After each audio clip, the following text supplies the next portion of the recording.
לא נעצור עד השלמת המשימה. המלחמה נגד חמאס דאעש מתקדמת במלוא עוצמתה, ויש לה מטרה אחת, לנצח.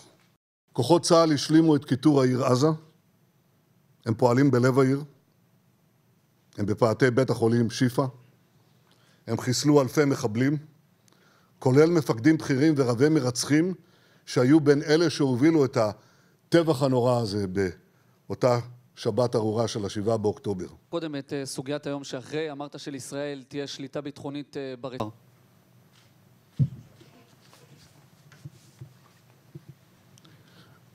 קודם כל אני חוזר ואומר, שליטה ביטחונית כוללת, עם יכולת להיכנס מתי שרוצים, כדי לחסל מחבלים שיכולים לצוץ מחדש, של צה"ל, של מדינת ישראל. עכשיו, זה, אני יכול להגיד לך מה לא יהיה. לא יהיה חמאס. שאם נסראללה יעשה אותה, ישראל תתקוף.